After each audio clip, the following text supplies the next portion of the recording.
Hello friends, नमस्ते। आज का हमारा टॉपिक क्या है?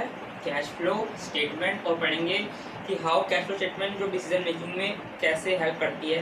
तो फ्रेंड, आपके पास कुछ बुक होगी, उस बुक में से आप पढ़ना। टॉपिक दोनों बुक में, मेरी बुक में भी और आपकी बुक में भी टॉपिक सेम ही है, मतलब पॉइंट सेम ही है। पॉइंट हम इसमें से उठाऊँगा, आपकी बुक में मैच करना, पॉइंट सेम ही होगा, आगे पीछे हो सकता है, मेरे में दूसरा है तो आप में तीसरा या चौथा होगा, बट पॉइंट सेम ही होगा। तो मैं पॉइंट समझाऊँगा, आप उस पॉइंट को ध्यान से सुनना और फिर अपनी स्टेटमेंट पढ़ना। वो जो मैं बोलूँगा वो उससे मैच खाएगा, ठीक है?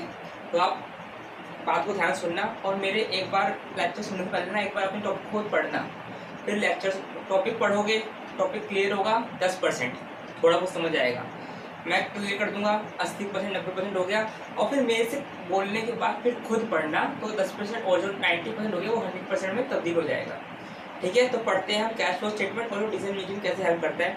तो पहले मैं आपको जनरल इंट्रोडक्शन दे दूँ, कैश फ्लो स्टेटमेंट होता क्या है, पहले बताता हूँ आपको। बुक से बात पढ़िए, समझो। कैश फ्लो स्टेटमेंट मैं हमेशा नाम छोड़ता हूँ, तो नाम पढ़ो, नाम पकड़ो इसका, कैश फ्लो स्टेटमेंट, ठीक है? स्टेटमेंट मतलब जनरल स्टेटमेंट। तो ये स्टेटमेंट एक अकाउंट नहीं है, पहले से क्लियर हो गया, ठीक है? स्टेटमेंट है, अकाउंट नहीं है। जैसे ट्रेडिंग अकाउंट होता है, प्रॉफिट एंड लॉस अकाउंट होता है, ये अकाउंट ये जनरल स्टेटमेंट है, जो कि कंपलसरी नहीं है। कंपनी बना भी सकती है, नहीं भी बना सकती है, ये कंपनी के ऊपर डिपेंड करता है, पर जनरली इसको बनाती ही कंपनी बनाती है। इसको मान रखना, कंपनी बनाना ही पड़ता है, इसको बनाती है, ठीक है? वैसे कोई कंपलसरी नहीं है ये, तो ठीक है। कैश फ्लो स्टेटमेंट क्या होता है? Statement cash plus flow, cash flow, यही तो हो गया। कैश मतलब हो गया कैश और कैश इक्विवेलेंट, ठीक है? कैश इक्विवेलेंट में तो कैश तो हो गया हमारे पास, जैसे पैसा पड़ा है तुम्हारे पास, है तुम्हारे पास जो भी बिजनेस में कैश पड़े होते हैं वो कैश हो गया। कैश दो तरीके होते हैं, कैश इन हैंड, जो हमारे पास कैसे पड़े हैं, मतलब हाथ में नहीं, मतलब जेब में नहीं। जैसे कैश मतलब कोई भी कैश हमारे पास जो पड़ा है, ठीक है, जो हमारे बिजनेस पड़ा हुआ है ऑलरेडी, ठीक है, लॉकअप वगैरह में पड़ा हुआ है, कैश इन हैंड हो गया। कैश एट बैंक भी इसके अंदर हो गया, ठीक है, आजकल पेटीएम वगैरह भी आ गया है, ठीक है, तो वो भी। तो कैश एट बैंक तुम्हारे पास बैंक जो पड़ा है, cash at bank, cash in hand, cash at bank और कैश इक्विवेलेंट। कैश इक्विवेलेंट में क्या आएगा? जो short term highly liquid asset होते हैं। अब highly liquid asset are those asset which can be convert into cash and their maturity period so near their maturity within 3 month their maturity period, ठीक है? तो maturity period 3 महीने के अंदर किसका होगा? जैसे आप से short term money market instrument से आप लगा लो ट्रेजरी बिल, बिल रिसीवेबल। तो ये कुछ ऐसे लोग होते हैं जो 3 महीने के अंदर इसकी मैच्योरिटी पीरियड होती है, तो ये हमारे हो गए शॉर्ट टर्म कैश इक्विवेलेंट, ठीक है? तो ये कैश में जल्दी तब्दील हो जाते हैं, तो ये हो गया कैश। कैश के अंदर चीज आ गई कैश। फ्लो, फ्लो मतलब, फ्लो का मतलब हो गया मूवमेंट, है ना? कैश मूवमेंट दो तरीके होगा, या तो कैश इनफ्लो, इनफ्लो कैश हमारे पास आएगा, बाहर से कैश हमारी तरफ आएगा, या गुड्स बेच के आ जाए, कहीं इन्वेस्टमेंट किया है हमें उससे आ जाए, या कोई थर्ड पार्टी एज इन्वेस्टर हमारी कंपनी में इन्वेस्ट करना चाह रही है तो उससे पैसा आ जाए, है ना? 3 तरीके पैसे आ गए। तो ये हो गया हमारे पास कैश इनफ्लो। कैश आउटफ्लो, हमने कोई चीज़ परचेज करी है ना, कोई जैसे गुड्स वगैरह हमें बनाने के लिए, मैन्युफैक्चर करने के लिए तो कुछ रॉ मटेरियल चाहिए होता है, तो रॉ मटेरियल खरीदने के लिए हमें कुछ पैसा देना पड़ेगा, ठीक है? पैसा देना पड़ेगा, तो कैश का आउटफ्लो हो जाएगा, ठीक है? कहीं हम उठा के पैसा इन्वेस्ट कर रहे हैं तो कैश आउटफ्लो हो जाएगा, ठीक है? हमें चलो, हमें रॉ मटेरियल हमारे पास है, हमें कुछ सपोज हमें एसेट्स चाहिए कुछ, है ना? हाँ, तो ये हो गया, हाँ, कैश आउटफ्लो, ये भी कैश फ्लो हो गया। तो कैश इनफ्लो एंड आउटफ्लो, तो कैश फ्लो स्टेटमेंट क्या बताता है? कैसा स्टेटमेंट जो दिखाता है cash inflow, cash outflow, but हाँ, during an accounting period which is normally 1 year. Okay, समझ आ गया होगा आपको तो ठीक है, और नहीं समझ आए तो कमेंट करना, डिसलाइक मत करना वीडियो को, ठीक है? हाँ, तो कैश फ्लो स्टेटमेंट आपको समझ आ ही गया होगा। एक कैश का इनफ्लो आउटफ्लो को रिपोर्ट कर, एक ऐसी स्टेटमेंट जो कैश की इनफ्लो और आउटफ्लो को बताती है कि कंपनी में 1 साल के अंदर कितना इनफ्लो हुआ है कैश का, कितना आउटफ्लो हुआ है कैश का, ठीक है? तो अब हम पढ़ते हैं इसके how cash flow statement help करती है मैनेजर इन डिसीजन मेकिंग, ठीक है?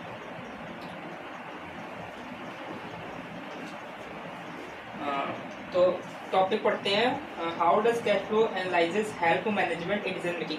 मैं टॉपिक बोल हेडिंग बोलूँगा, आप अपनी बुक से या जिससे पढ़ रहे हो या 10 ईयर से पढ़ रहे हो तो वेल एंड गुड, उससे मैच करना और फिर समझना, ठीक है मैं क्या बोल रहा हूँ। देखो, to evaluate current cash position, cash flow statement help करती है इवेल्युएट करंट कैश पोजीशन, मतलब बिजनेस की करंट कैश पोजीशन को इवेल्युएट करने में कैश फ्लो स्टेटमेंट मददगार है। और ये बिल्कुल ठीक है। कैसे ठीक है? कैश फ्लो स्टेटमेंट बनाते हैं, अगर आपने बनाया होगा तो देखना नीचे एक बैलेंस निकलती है, हाँ, net increase in cash and cash equivalent और net decrease in cash equivalent, है ना। तो इससे क्या पता चल रहा है, इसमें पता लग रहा है कि वो इवैल्यूएशन पता लग रही है एक, हाँ, तो इवैल्यूएट करंट कैश, हाँ, एक कैश पोजीशन की हम इवैल्यूएट कर सकते हैं, हमें कैश पोजीशन पता लग जाती है बिजनेस की, ठीक है। सेकंड पॉइंट पढ़ते हैं, हाँ, थोड़ा इसको थोड़ा और डीपली बताता हूँ, उसको मैंने बता दिया है, इंट्रोडक्शन दे दिया, इसको पढ़ लेते हैं। देखो, cash flow statement is an important tool to evaluate, मूल्यांकन करने में its financial policy. Financial policy देखो, कंपनी की ना फाइनेंशियल पॉलिसी होती है। फाइनेंशियल पॉलिसी कैसे है? जैसे कंपनी की फाइनेंशियल पॉलिसी है कि हम, हाँ, जो भी हमारे डायरेक्टर होंगे ना, उन्हें हम 1 महीने की मोहलत देंगे, हमें 1 महीने के बाद वो चाहे तो पैसे एक महीने के बाद पैसे देने पड़ेंगे। और हमारे क्रेडिटर्स हैं, जो हमारे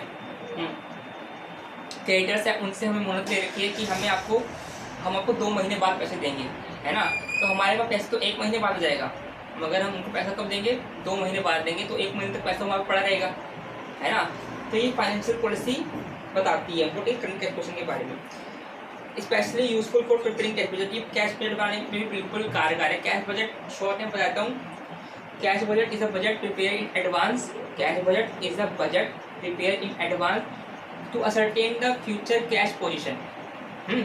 कैश बजट जो होता है एडवांस से बनाते हैं फ्यूचर की कैश पोजीशन को एस्टिमेट करने के लिए, उसके लिए भी मददगार है। क्यों? अभी मैं कैश बजट बना रहा हूँ, फ्यूचर में कैश पोजीशन में क्या होगा पता लगाने के लिए, तो इसके लिए भी कैश फ्लो स्टेटमेंट मुझे हेल्प लेनी पड़ेगी, ठीक है ना। मैं अभी के कैश फ्लो स्टेटमेंट को देखिए कि कैश फ्लो स्टेटमेंट से पता जाएगा कि मेरे कितने डाटा अभी बचे हैं, और ये डाटा मुझे फ्यूचर में पैसे देंगे, है ना। अभी डाटा है मतलब फ्यूचर में मेरे को दे देंगे पैसा, अभी फ्यूचर में पैसा देंगे। मैं तो कैश बजट बनाऊंगा तो मैं लिखूंगा ना एस्टिमेटेड रिसीप्ट लिखूंगा, तो मुझे क्लियर हो जाएगा कि मुझे वहाँ से पैसा अगले साल मुझे ये लोग पैसा दे देंगे। तो मैं एस्टिमेटेड रिसीप्ट में तो मैं इनका जो भी डाटा होंगे, मेरे डाटा ₹1,00,000 जो भी है मैं डाल दूंगा, ठीक है। हाँ, सेकेंड पॉइंट पढ़ते हैं, to plan and coordinate the financial operation, ठीक है। देखो, इससे क्या होता है कि प्लान करने में और, हाँ, फाइनेंशियल ऑपरेशन को प्लान करने में बड़ी मदद मिलती है कैश फ्लो स्टेटमेंट से। कैसे?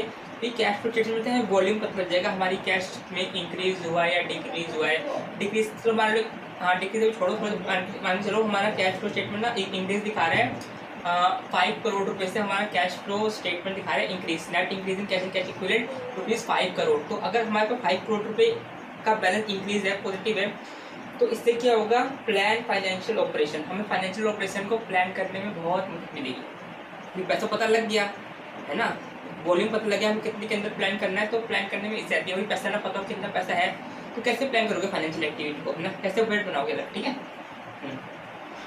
Use as a control device for management, cash flow statement help करता है कंट्रोल डिवाइस की तरह मैनेजमेंट के लिए। क्यों? देखो पढ़ते हैं, it enables management to check the tendency to overspend. हाँ बिल्कुल, ये कैश फ्लो स्टेटमेंट से पता कर, ये कैश फ्लो स्टेटमेंट ना यूज होता है कैसे? एक कंट्रोल डिवाइस मैनेजमेंट मतलब मैनेजमेंट के लिए कंट्रोल डिवाइस का काम करता है। क्यों?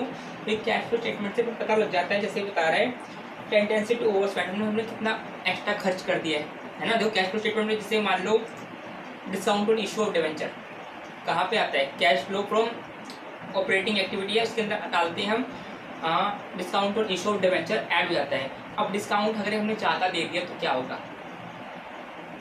ये भी हो सकता है कि अगर हमने डिस्काउंट में ज़्यादा दे दिया ना, तो जो cash flow from operating activities है वो कम हो जाएगा, या ऐसे भी हो जाए कि कैश फ्लो की जगह कैश यूज इन हो जाए, cash use in operating activity जो भी हो जाए। तो ठीक है, तो इसे ओवर स्पेंड हमने कितना किया है ये पता लग जाता है कैश फ्लो स्टेटमेंट को देख के, ठीक है। To formulate a suitable dividend policy, बिल्कुल ठीक है। डिविडेंड पॉलिसी को डिक्लेयर करना एक बहुत ईजी हो जाता है। जो कैश फ्लो स्टेटमेंट से पता लग गया हमारे पास कितना नेट इंक्रीज, हम इंक्रीज में चल रहे, डिक्रीज का भी सवाल नहीं है, ठीक है। Net increase in cash equivalent ₹1,00,000 में मान लो इस बार, ठीक है। तो अब हमें पता लग गया कि हमारे पास नेट इंक्रीज हुआ है, पैसा इंक्रीज हुआ है, कितने से? ₹1,00,000 से इंक्रीज हुआ है। तो एक सूटेबल डिविडेंड पॉलिसी बनाने में बहुत अच्छा मदद मिलता है, क्योंकि पैसा बड़ा है तभी तो हम पैसा देने के बाद तो हम डिविडेंड बना सकते हैं, कितने को कितना डिविडेंड दिया जाएगा। जब पैसा ही नहीं पता रहेगा कितना पैसा है हमारे पास तो कैसे डिविडेंड दे दोगे, है ना। तो पैसे पता लगने के बाद एक सूटेबल डिविडेंड पॉलिसी डिक्लेयर करने में बहुत मदद मिलती है, ठीक है। आइए समझ। Highlight cash inflow from operation. देखो कैश फ्लो स्टेटमेंट में 3 इस ध्यान समझना इसको टॉपिक को। हाँ देखो ये टॉपिक ध्यान समझना। कैश फ्लो स्टेटमेंट जो बनाते हैं 3 इसके अंदर खाके होते हैं, है ना। 3 पार्ट होते हैं इसके। तो cash flow from operating activity, investing activity and the last financing activity. तो इसमें से सबसे जो इम्पोर्टेंट है ना वो है cash flow from operating activity. क्यों? क्योंकि कैश जो ऑपरेटिंग एक्टिविटी ना, cash flow from operating activity ये बताती है कि हमारे जो मेन हमारा कोर्स है, जो हमारा मेन काम है, उससे हमारा कैश इनफ्लो या आउटफ्लो हुआ है वो मेन। तो वो सबका देखोगे ना, ऑपरेटिंग, इन्वेस्टिंग, फाइनेंसिंग, तो हो सकता है कैश फ्लो फ्रॉम ऑपरेटिंग हमारा use no, cash use no. और क्योंकि cash flow from investing financing से ज़्यादा पैसा हो तो इसलिए जो नेट बैलेंस है वो नेट इंक्रीज दिखा रहा हो। पर एक्चुअली में क्या हुआ, कैश फ्लो फ्रॉम हमारा ऑपरेटिंग एक्टिविटी था वो तो कम था, लेकिन जो नेट हमारा बैलेंस आया वो इंक्रीज में आ गया, क्योंकि कैश फ्लो फ्रॉम इन्वेस्टिंग और फाइनेंसिंग थोड़ा अमाउंट ज़्यादा था। तो ये क्या होता है, इससे क्या पता लग जाता है हमको कि cash flow from operating activity जो है हमारा उसका बैलेंस एक्चुअल में क्या है, नेट इंक्रीज है या नेट डिक्रीज है। तो जो क्या होते हैं, जो बड़े बड़े लैंडर्स होते हैं जो कंपनी पैसा उधार देते हैं, वो डायरेक्ट नेट इंक्रीज या डिक्रीज ना चेक करते, सीधा cash flow from operating activity में घुसते हैं। वो वहाँ का चेक करते हैं cash flow from operating activity increase है या फिर डिक्रीज, जैसे कैश यूज ऑपरेटिंग एक्टिविटी भी बोलती है। तो इससे पता लग जाता है कैश फ्लो स्टेटमेंट से जो बड़े बड़े इन्वेस्टर्स होते हैं या लैंडर्स होते हैं, ट्रेडर वगैरह, वो देख लेते हैं कैश फ्लो ऑपरेटिंग एक्टिविटी, मतलब जो मेन एक्टिविटी है कंपनी की। जैसे समझ लो कि मेरे, इसका बेस्ट एग्जाम्पल वैसे गन्ने का जूस वाला होता है। मैं मेरे गन्ने की जूस की दुकान चला रहा हूँ, तो मेरा मेन कोर्स एक्टिविटी क्या होगी, मेरी होगी शुगर केन परचेज करना, और क्या कहते हैं जूस को सेल करना, उससे मेरा पैसा आएगा। शुगर केन सेल करूँगा जूस को तो उससे पैसा आएगा, और शुगर केन को परचेज करूँगा तो उससे पैसा जाएगा। तो जो मेन मेरा जो कोर्स ऑफ एक्टिविटी है, मेरी बिजनेस जो मेन कोर्स है, उससे जो पैसा इनफ्लो या आउटफ्लो हो रहा है वो cash flow from operating activity में जाता है। और वही इन्वेस्टर्स को पता होता है कंपनी कितनी एफिशिएंट से रनिंग कर रही है, ठीक है। तो देखते हो पॉइंट बचा है इसके अंदर। तो सारे पॉइंट इसके अंदर लगभग हो चुके हैं, ठीक है। एक बार क्विक रिवीजन करवा देता हूँ आपको। हाँ तो कैश फ्लो क्या होता है तो पता लग गया होगा आपको, ठीक है। अब इस पर पता रहता है कैश फ्लो डिसीजन मेकिंग कैसे हेल्प करता है management. Evaluate current cash position, एक कैश पोजीशन बनाता है, नेट इंक्रीज या डिक्रीज। दूसरा पॉइंट, पहला पॉइंट हो गया to evaluate current cash position, मतलब बताता है कि कैश हमारा इंक्रीज हुआ है या डिक्रीज हुआ है। To evaluate current cash position, ठीक है। जैसे बैलेंस शीट आती है फाइनेंशियल पोजीशन, ये बताता है cash position. To plan and coordinate financial operation, financial operation को प्लान करने में और कोऑर्डिनेट करने में बड़ा आसान रहता है ना। क्यों? क्योंकि क्योंकि कैश फ्लो स्टेटमेंट से पता लग गया, हमारे कैश फ्लो स्टेटमेंट से पता लग गया है हमारे पास कितना पैसा है। और पैसा पता लग गया तो एक प्लान करने में, फाइनेंशियल एक्टिविटी प्लान करने में सभी डिपार्टमेंट की, परचेज, सेल्स, प्रोडक्शन के भी डिपार्टमेंट होते हैं, सबके लिए एक पॉलिसी बनाना ईजी रहता है, इससे कोऑर्डिनेशन बना रहता है। साइड डिपार्टमेंट में लड़ाई झगड़े नहीं होते, डिस्प्यूट क्रिएट नहीं होता है, और हाँ बस वो प्लान करने में ईजी रहता है ना। सबके लिए फाइनेंशियल एक्टिविटी प्लान कर देते हैं, ठीक है। Use as a control device management, एक कंट्रोल करने में बड़ा काम करता है। क्यों? क्योंकि जो अननेसेसरी एक्टिविटीज़ होती है, जैसे डिस्काउंट और इशू डिवेंचर में बताया था आपको, उसको पता कर लेते हैं कि डिस्काउंट ज़्यादा दे रहे हैं, उसको कम कर देते हैं, है ना, ताकि कैश फ्लो ऑपरेटिंग एक्टिविटी थोड़ा ज़्यादा है, ठीक है। तो formulate suitable dividend policy, cash पता लग गया कितने कैश है तो डिविडेंड पॉलिसी डिक्लेयर करने में ईजी रहता है हमको। Highlight cash inflow from operation, highlights cash inflow from operation, मतलब जो कंपनी का मेन कोर्स ऑफ एक्टिविटी है उससे कितना पैसा आ रहा है, तो उससे पता लग जाता है कैश इनफ्लो फ्रॉम ऑपरेशन, ठीक है। कैश फ्लो स्टेटमेंट बताएंगे तभी पता लगेगा कि कैश फ्लो ऑपरेटिंग एक्टिविटी से हमारा कैश फ्लो कितना है ना।